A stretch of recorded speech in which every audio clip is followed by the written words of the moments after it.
December 1941, a hurricane-force gale tears across the coast of Iceland.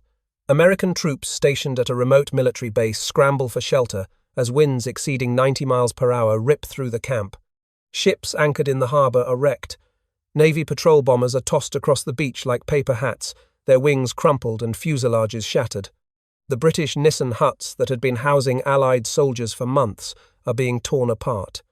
Corrugated metal sheets peel away from their frames and cartwheel across the frozen landscape. Men inside those structures flee into the driving rain and ice. But something strange is happening on the other side of the camp. A cluster of newly arrived American structures, similar in shape to the British huts but built to a different standard, are holding firm. The gale howls against their curved steel surfaces and slides away. The wind that is destroying shipping and shredding aircraft cannot find purchase on these semicircular shells. When the storm finally passes and the damage is assessed, the report from the George A. Fuller Company will state that the hurricane-force winds that wrecked shipping in the harbour tossed crumpled patrol bombers on the beach like paper hats and ripped the covering completely off of many British Nissen huts, left the Quonset huts practically undamaged. Those structures had been in Iceland for only a few weeks. They had been designed, manufactured, and shipped from a small point of land on the coast of Rhode Island in less than 60 days. The engineers who created them had been given what seemed like an impossible deadline and an even more impossible set of requirements. Build something that can survive anything the world can throw at it. Build it cheap. Build it fast. Build it so simple that men with no construction experience can assemble it with hand tools, and build enough of them to house an army fighting across 2 oceans on opposite sides of the globe. What those engineers created would become one of the most important military innovations of the Second World War. Not a weapon, not a vehicle, a building. A simple, elegant, half-cylinder of corrugated steel that could be packed into 12 crates, shipped anywhere on Earth, and assembled in a single day. Over the next 4 years, more than 150,000 of these structures would be manufactured and deployed to every theatre of the conflict. They would serve as barracks and hospitals, chapels and mess halls, ammunition dumps, and aircraft hangars. They would shelter American troops in the frozen Aleutian Islands and the sweltering jungles of the Pacific. They would survive typhoons and bombing raids and temperatures ranging from 50 below zero to over 100 degrees Fahrenheit. And when the war ended, they would come home to transform American society in ways their creators never imagined. This is the story of the Quonset hut. The story begins not in 1941, but a quarter-century earlier, on the blood-soaked battlefields of France during the First World War. In the spring of 1916, an American-born mining engineer named Peter Norman Nissen was serving as a major in the 29th Company of the Royal Engineers of the British Army. The war had been raging for nearly 2 years. Millions of soldiers were living in trenches that stretched from the English Channel to the Swiss border. Housing those men in anything approaching comfort was an impossible challenge. Nissen was a practical man who had spent his career solving problems in remote mining camps across North America and South Africa. He understood that the army needed portable structures that could be moved as the front lines shifted. Tents were inadequate. Permanent buildings were impossible. Something in between was needed. Between April 16th and 18th, 1916, Major Nissen constructed 3 prototype semi-cylindrical huts at his camp in France. The design was brilliantly simple. A series of curved steel ribs formed the skeleton of a half-cylinder. Corrugated iron sheets were bolted to those ribs, creating a shell that could deflect wind and shed rain. The entire structure could be packed into a standard 3-ton army truck and erected by 6 men in 4 hours. The world record for erection would eventually be set at 1 hour and 27 minutes. By August of 1916, the Nissen hut was in mass production. At least 100,000 were manufactured during the First World War. They served their purpose admirably, providing shelter that was far superior to tents, but they had significant limitations. Most Nissen huts had dirt or concrete floors. There was no insulation. In cold climates, they were freezing. In hot climates, they were unbearable. Soldiers who lived in them described the experience with words that cannot be repeated in polite company. Peter Nissen was awarded the Distinguished Service Order for his contribution to the war effort in the 1917 New Year honours. He received royalties from the British government for huts sold after the conflict, totaling approximately £13,000. As a serving soldier during the war, he had not been paid for his invention, but he was permitted to patent the design afterward. Nissen was born on August 6, 1871, in the United States to a Norwegian immigrant father who had developed innovations in mining equipment. He attended Queen's University in Kingston, Ontario, and the semicircular shape of his hut was partially inspired by the drill shed roof at that institution. After the war, he purchased Deepdale, a large house in Westerham, Kent, where 2 Nissen huts were used as garages on the property for decades. He died of pneumonia in 1930 at the age of 58, never knowing that his basic concept would be transformed into something far more sophisticated by American engineers facing an even larger war.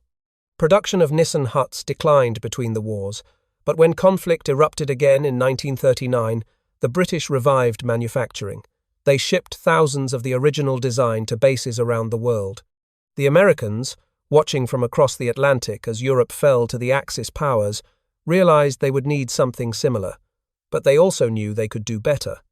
In December of 1937, President Franklin D. Roosevelt had selected a 45-year-old commander named Ben Moreell to be Chief of the Bureau of Yards and Docks and Chief of Civil Engineers of the Navy.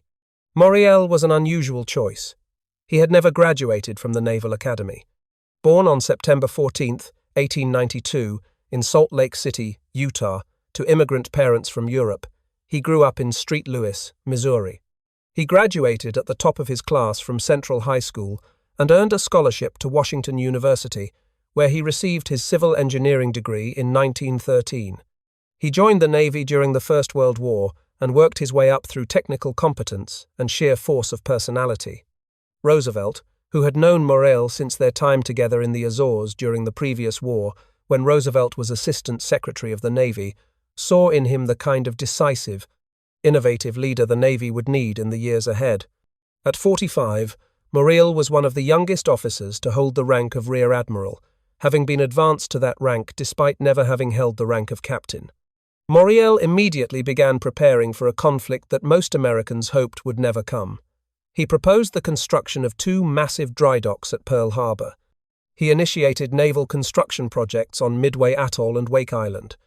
He understood that if war came, the Navy would need to project power across vast oceanic distances, and that would require a network of bases that did not yet exist. By early 1941, the situation in Europe and Asia had deteriorated dramatically. Germany had conquered France and was bombing Britain nightly. Japan had occupied French Indochina and was eyeing the Dutch East Indies and their vast oil reserves. Roosevelt had initiated the Lend-Lease program to support America's allies, and military planners were quietly preparing for the possibility of direct American involvement in the conflict. Admiral Moreell faced a specific problem. If the United States entered the war, it would need to house hundreds of thousands of troops at bases scattered across both oceans. Traditional construction methods were too slow and required too many skilled workers. Tents were inadequate for anything beyond temporary shelter. The British Nissen hut was better, but it was still a Spartan structure with significant limitations. In March of 1941, Moreell approached the George A. Fuller Company, a major construction firm based in New York that was already working on the Navy's facilities at Quonset Point, Rhode Island. He had a challenge for them. Design a prefabricated, portable structure that can be shipped in pieces to faraway military outposts. Make it sturdy enough to withstand extreme weather conditions. Make it comfortable enough for men to live and work in for extended periods. Make it simple enough that personnel with no construction experience can assemble it using only hand tools. And do it in 60 days. The Fuller Company assigned 2 men to lead the project. Peter Dejongh was an engineer who had spent his career solving complex construction problems. Otto Brandenberger was the company's only staff architect, a Swiss immigrant who had trained in architecture in Europe before coming to America. They were joined by Robert McDonnell, Tomasino Secondino, and Dominic Ergo, forming a small team that would work around the clock to meet the Admiral's deadline. Dejongh and Brandenberger were given plans for the British Nissen hut as a starting point. They quickly realized that while the basic concept was sound, almost everything about the execution needed to be improved. The Nissen hut was essentially an updated version of an Iroquois council lodge, with steel ribs instead of wooden poles and sheet metal in place of animal skins. It kept the rain out. It did not do much else. The team began from first principles. Why did the semicircular shape work? Because the arch is one of the strongest structural forms in existence. The Romans had understood this 2,000 years earlier when they built their aqueducts and bridges. An arch distributes weight evenly along its curve, channeling forces down to the foundation without requiring internal supports. Wind flowing around a curved surface cannot find the flat surfaces and sharp angles that allow it to exert leverage. A properly designed arch can withstand forces that would destroy a conventional rectangular structure, but the Nissen hut did not fully exploit these advantages. Its arch extended all the way to the ground, which maximized interior volume but wasted floor space along the curved walls. Furniture could not be placed against a surface that sloped inward. Beds, desks, and equipment had to be pushed toward the center of the structure, leaving the perimeter unusable. Brandenberger's team proposed a solution. Instead of a pure semicircle, the Quonset hut would have 4-foot vertical sidewalls at the base, with the curve beginning above them. This modification reclaimed valuable floor space while maintaining the structural advantages of the arch. It also made it easier to install doors and windows in the end walls. The next challenge was comfort. Nissen huts were notorious for their miserable interior conditions. The corrugated metal exterior conducted heat and cold with brutal efficiency. In winter, the structures were frigid. In summer, they became ovens. Condensation formed on the interior surfaces, dripping on men and equipment below. The Fuller team specified a layered construction that would transform the Quonset hut into a genuinely habitable space. The exterior would be corrugated, galvanized steel, strong enough to resist impact, and weather-resistant enough to survive years of exposure. But instead of leaving that metal exposed on the interior, they added wood fiber insulation and an inner lining of masonite, a pressed wood product that provided a smooth, paintable surface. The floor would not be dirt or concrete, but a raised platform of 1-inch tongue and groove plywood on a metal framework, keeping occupants above moisture and providing additional insulation. The original design measured 16 feet wide by 36 feet long, with an 8-foot radius for the arch. It provided approximately 500 square feet of usable floor space. The structure came with provisions for doors, windows, and chimneys. End walls were covered with plywood that could be configured for different climates, screened openings for tropical environments, solid panels for Arctic conditions. The flexible interior space was completely open, with no internal support columns, allowing it to be configured for dozens of different uses. One critical innovation came from a Providence company called Anderson Sheet Metal.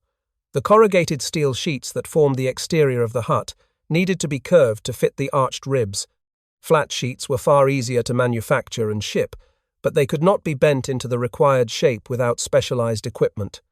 Anderson Sheet Metal solved the problem by developing a technique for curving ribbed sheets, using a lightweight nailable steel framing system that had been developed by the Strand Steel division of the Great Lakes Steel Corporation. This innovation meant the curved panels could be fabricated at the factory and shipped ready for assembly. The question of what to call this new structure was settled by a Navy engineer named Commander R.V. Miller. He suggested naming it after its place of origin. Quonset Point was a small peninsula on the western shore of Narragansett Bay in Rhode Island. The name itself came from the Narragansett people, the Native American tribe that had inhabited the region for centuries. In their language, Quonset meant boundary. It was an appropriate name for a structure that would define the boundary between shelter and exposure for millions of American servicemen. The project moved forward at extraordinary speed. Within a month of receiving the assignment, Dejongh and Brandenberger had set up a production facility on an 840-acre site in West Davisville. They were manufacturing huts, while the design was still being refined, learning from each batch and incorporating improvements into the next. The first Quonset hut kit came off the assembly line within 60 days of the original contract award, meeting Admiral Moreell's deadline despite the fact that the production facility was not fully complete. The genius of the Quonset hut lay not just in its design but in its packaging. Each structure was shipped as a kit containing multiple pieces of curved steel ribs, corrugated metal panels, plywood floor sections, masonite interior lining, insulation, doors, windows, and all necessary hardware. Everything was included. Nothing required special tools or skills. The packing crates themselves were designed to be reused as staging platforms during construction. A team of 10 men could assemble a complete Quonset hut in a single day, using only hand tools. The process was straightforward enough that soldiers who had never held a hammer could follow the instructions. First, wooden bearers were laid on level ground. Steel ribs were bolted to the bearers and wooden purlins fixed to the ribs. The floor panels were screwed to joists on the bearers. The inner lining was attached behind each rib. Finally, the exterior corrugated sheets were fixed over the inner lining. The end walls went up last, with their doors and windows already installed. By the time the Japanese attacked Pearl Harbor on December 7, 1941, approximately 8,200 Quonset huts had been produced. The structures shipped to Iceland that winter had proven their superiority over the British Nissen hut in the most dramatic fashion possible. The Navy knew it had a winner, but the attack on Pearl Harbor revealed a problem that Admiral Moreell had anticipated. Civilian contractors could not operate effectively in combat zones. Under international law, civilians who resisted enemy military attack could be executed as guerrillas. Construction workers who might need to defend themselves and their projects from enemy forces required military status and military training. On December 28, 1941, 3 weeks after Pearl Harbor, Moreell requested authority from the Bureau of Navigation to recruit men from the construction trades for assignment to naval construction battalions. On January 5, 1942, he received that authority. On March 5, permission was granted for these battalions to use the name Seabees, derived from the initials CB.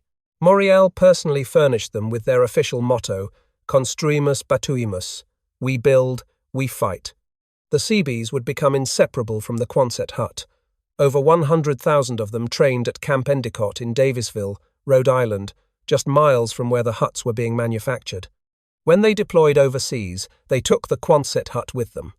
They could construct entire bases from nothing in a matter of weeks, providing the infrastructure that allowed American forces to project power across the vast distances of the Pacific.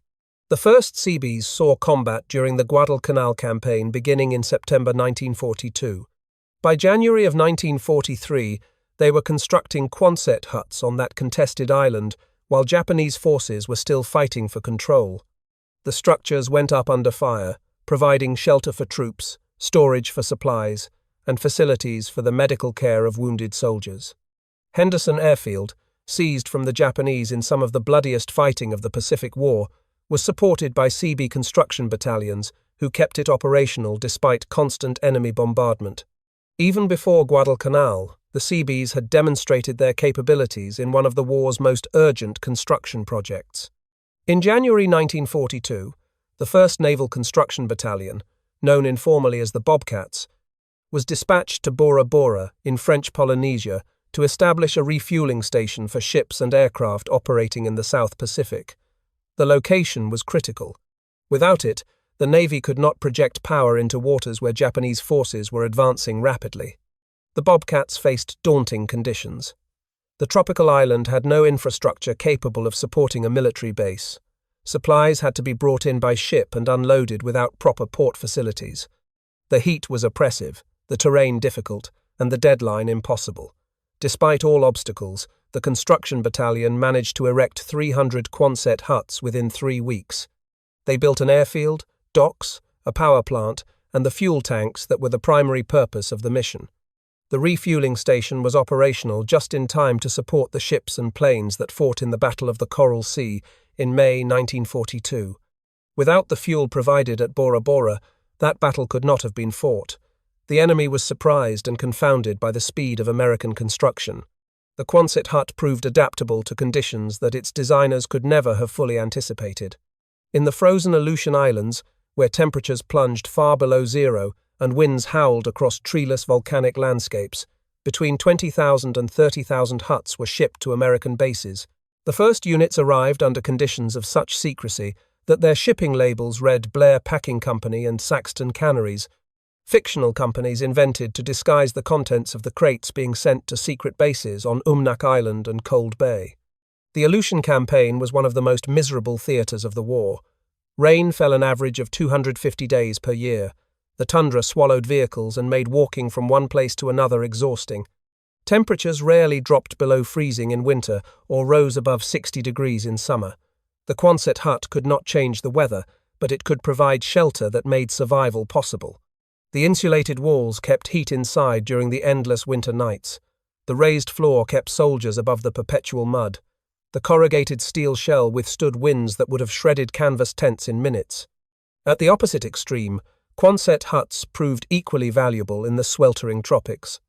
On Guam, which American forces recaptured in 1944, the structures became ubiquitous. Thousands were erected to support the massive buildup of forces preparing for the eventual invasion of Japan.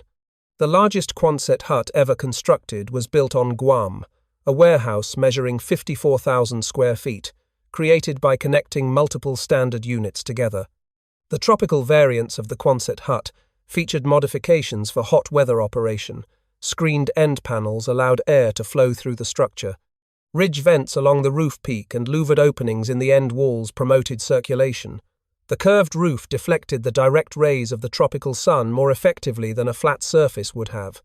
The structures were not air-conditioned, and they were not cool, but they were survivable in conditions that would have been unbearable in unmodified shelters. The design continued to evolve throughout the war. The original 16 by 36-foot T-rib Quonset was succeeded by a redesigned version with the 4-foot vertical sidewalls that improved interior space utilization. In 1943, production was transferred from the original Fuller Company facility to the Strand Steel Division of the Great Lakes Steel Corporation in Detroit. The new manufacturer introduced a larger 20 by 48-foot model that became the standard for the remainder of the war. Despite being bigger than the original, it actually weighed less and took up less shipping space because of improvements in materials and construction techniques. The 40 by 100-foot Elephant Hut provided warehouse and industrial space.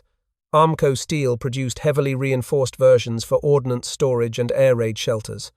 The Jamesway Company created a wood-ribbed, fabric-covered variant designed for rapid assembly in Arctic conditions. In Seattle, a mechanical engineer named Frank Hobbs developed the Pacific Hut, an all-wood version that saved 180,000 tons of critical steel over the course of the war while providing better thermal insulation than the metal original. By the end of the conflict, Quonset huts had been manufactured by multiple contractors and deployed to virtually every location where American forces operated. The Navy specified 86 official uses for the structures, but soldiers in the field found many more. Barracks housed fighting men. Hospitals treated their wounds. Chapels provided spiritual comfort. Mess halls fed them. Bakeries produced bread. Latrines maintained sanitation. Offices handled paperwork. Classrooms provided training. Repair shops maintained equipment. The Quonset hut was not a building. It was an entire built environment, shipped in crates and assembled wherever it was needed. The structures proved their resilience repeatedly. In October 1945, just weeks after Japan's surrender, a typhoon struck Okinawa with devastating force. Winds of 80 knots and waves of 30 feet battered the island for 20 hours. 12 ships were sunk. Over 200 vessels were grounded. Virtually all tent camps were destroyed. The storm tore across the landscape with particular fury, driving men to seek shelter in caves, tombs, trenches, and behind heavy road-building machinery. The Quonset huts suffered damage. Reports indicated losses ranging from 40 to 99% in various locations. Some were lifted bodily and moved hundreds of feet by the wind. Others had their galvanized iron sheets ripped off, their wallboarding shredded, and their curved supports torn apart. But many survived. The fundamental strength of the arch design meant that even in a storm powerful enough to sink ships and ground hundreds of vessels, a significant portion of the Quonset huts remained standing and functional. On Guam, the structures faced another severe test in 1962 when Super Typhoon Karen struck the island. The curved shape that had been designed to deflect wind in Rhode Island proved equally effective against Pacific storms. A large number of Quonset huts were left standing after the typhoon passed, their lack of overhangs allowing the wind to blow over smoothly rather than catching on projections and tearing the structures apart. When the war ended, the military found itself with an enormous surplus of Quonset huts that were too valuable to discard. The structures had cost approximately $800 each in 1941, the equivalent of roughly $12,000 today. They had been designed to last for the duration of the conflict, but their robust construction meant many could serve for decades longer.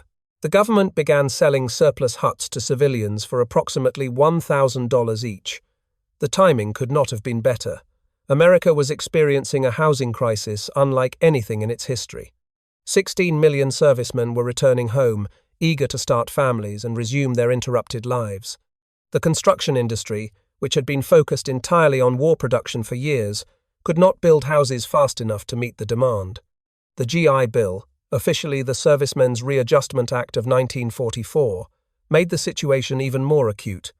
Veterans were entitled to tuition support for higher education, and they took advantage of it in numbers that no one had anticipated. College enrollment exploded. By 1947, 49% of all college students in America were veterans. Universities that had educated a few thousand students before the war suddenly had to accommodate tens of thousands. Before the GI Bill, higher education had been largely the province of the upper classes. Campus life was dictated by traditions of the elite old boys network, with freshmen forced to wear beanies and forbidden from sitting on certain benches. The veterans who flooded into colleges after the war had no patience for such rituals. They had spent years fighting for their lives on distant battlefields. They wanted educations, not hazing. University administrators worried that these older, more serious students would disrupt campus culture. Instead, the veterans proved to be among the most dedicated and successful students in American educational history. The New York Times reported that the veterans were hogging the honor rolls and the dean's lists. Life magazine concluded that their seriousness and perceptiveness made them the best students Harvard had ever seen. Quonset huts provided a solution. Colleges across the country acquired surplus huts and converted them into dormitories, classrooms, and married student housing. Northwestern University built entire villages of the structures to house veterans and their families. Coe College in Iowa obtained 13 huts, each containing 2 apartments, and established Marquise Court as a community for married students. Yale Divinity School housed students in rows of Quonset huts facing the Yale Bowl. Purdue University erected dozens of temporary structures to handle an enrollment that had grown from 3,000 in March 1945 to over 11,000 by October 1946. The structures that had sheltered soldiers on Pacific islands now sheltered them again as they pursued the education that would transform American society. One veteran's wife wrote to the Minneapolis Tribune in 1951 describing life in a Quonset hut community. "These places are temporary," she acknowledged. "They weren't permitted in nice locations. We can't buy, and we can't stay here forever. But they were homes nonetheless, places where young families could live while they built their futures." Cities facing housing shortages established entire neighborhoods of Quonset huts for returning veterans. Roger Young Village in Los Angeles housed thousands of families in the years following the war. The community became notable for its diversity, as veterans of all races and branches of service lived side by side. Neighbors who had fought together in Europe and the Pacific now raised children together in the curving metal shelters they had once occupied on distant battlefields. Few families had telephones, so phone booths were placed approximately 100 feet apart throughout the village. When a call came in, whoever was closest would answer, and children would run to find the intended recipient and pass along the message. The presence of integrated communities like Roger Young Village had social consequences beyond mere housing. Veterans of different races who had served together refused to accept segregation in civilian life. When neighboring restaurants practiced de facto racial discrimination, refusing to serve black customers, the residents of Roger Young Village pushed back. Soldiers who had faced enemy fire together were not willing to eat separately. The influence of these communities helped end discriminatory practices at several local establishments. In Minneapolis and St. Paul, at least 5 Quonset villages containing more than 600 huts provided housing for veterans and their families, starting in 1946. The government also provided huts to colleges throughout Minnesota, including the University of Minnesota and St. Cloud State University, for married students attending on the GI Bill. The structures were always intended as a short-term solution, temporary housing, until the construction industry could catch up with demand. Yet for the families who lived in them, they were real homes, where children were born, holidays were celebrated, and lives were built. The legacy of the Quonset hut extended far beyond its original military purpose. Owen Bradley assembled one in Nashville, Tennessee, to house the recording studio for his fledgling company, Decca Records. The semicircular shape that had been designed to deflect wind and shed rain created acoustic properties that proved ideal for recording music. Country music legends, including Johnny Cash, Patsy Cline, and Loretta Lynn, all began their recording careers in that arched steel studio. Churches sprang up in Quonset huts across America. The Street, Thomas More Chapel at the University of Iowa, opened in August 1947 in a 40 by 120-foot structure that could seat 450 students. It was meant to be temporary, lasting perhaps a few years until a permanent church could be built. It remained in use for 19 years, finally being replaced in 1966. The original St. Barnabas Church in Paradise Valley, Arizona, began its existence in a Quonset hut. A Trappist monastery in Utah housed an entire religious community in the distinctive curved structures. Farmers found the huts ideal for agricultural storage. The open interior space accommodated equipment and hay. The steel construction resisted fire and pests. The curved roof shed snow and rain effectively. The structures required minimal maintenance and could last for decades with basic care. Across rural America, Quonset huts became fixtures of the agricultural landscape, their distinctive silhouettes visible from country roads and highways. The paint company Sherwin-Williams recognized the ongoing popularity of the structures and introduced a special product called Quonset, specifically formulated to adhere to the galvanized metal surfaces of the huts. It was a small detail, but it illustrated how thoroughly the Quonset hut had become part of American life. Many of the men who designed, manufactured, and assembled Quonset huts during the war went on to careers that were shaped by that experience. Peter Dejongh, memorialized in his New York Times obituary as the hut's designer, had helped create something that would outlast him by generations. Admiral Ben Moreell, who had set the original 60-day deadline, became the first Staff Corps officer in Navy history to achieve the rank of full admiral. He later served as president and chairman of Jones and Laughlin Steel, one of the nation's largest steel manufacturers. The Seabees, who had erected Quonset huts under fire around the world, carried those skills back to civilian life. More than 300 to 25,000 men served with the Seabees during the Second World War. They built 111 major airstrips, 441 piers, 2,558 ammunition magazines, 700 square blocks of warehouses, hospitals to serve 70,000 patients, tanks for the storage of 100 million gallons of gasoline, and housing for 1.5 million men. The experience they gained would contribute to the post-war construction boom that transformed America. The Quonset hut never disappeared. The Seabee Museum and Memorial Park at Davisville, Rhode Island, preserves 7 examples of vintage Quonsets rescued from demolition when the original manufacturing site was developed into an industrial park. The museum's main building is itself a large Quonset warehouse. Near the Korean demilitarized zone, the United States Army still uses Quonsets at Camps Red Cloud and Casey. The Pohakuloa training area on the Big Island of Hawaii maintains them as well. The Nevada National Security Site continues to use Quonset huts as supporting structures for fabrication shops, machine shops, and warehouses. Modern manufacturers have taken the original concept and refined it further. Steel that is heavier gauge and more corrosion-resistant than the wartime original allows contemporary Quonsets to meet building codes in hurricane zones. Structures can be certified for high-velocity hurricane zone requirements, providing protection in areas that experience the most severe storms. Engineers have tested the structures by hurling wooden planks at them at 100 miles per hour, demonstrating that the corrugated steel panels absorb the impact without significant damage. The fundamental engineering principle that made the Quonset hut successful has not changed in more than 80 years.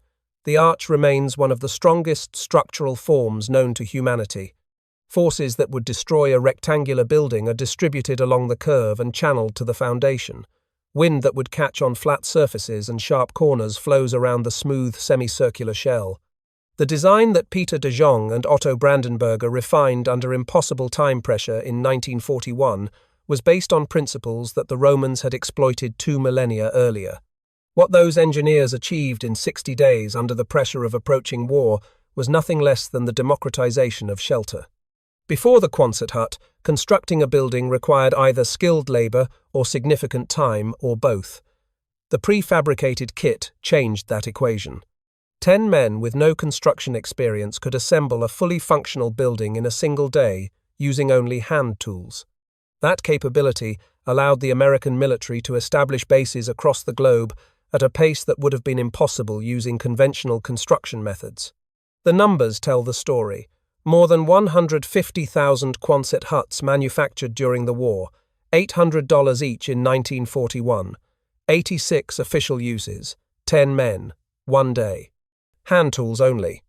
But the numbers do not capture what the Quonset hut meant to the men who lived and worked in them. In the frozen Aleutians, where the wind never stopped and the rain fell 250 days per year, the curved steel shell meant the difference between misery and survival. On tropical islands where the heat could kill, the ventilated structures provided shelter that made operations possible. In combat zones where enemy fire could strike at any moment, the rapid construction capability meant that facilities could be established and operational before the enemy could respond. And when the war ended and those men came home, the Quonset hut came with them. It housed them as they pursued their educations on the GI Bill. It sheltered their young families as they struggled to find permanent housing in an overcrowded post-war America. It became churches where they worshipped, businesses where they worked, farms where they raised crops and livestock. The Quonset hut was never meant to be permanent.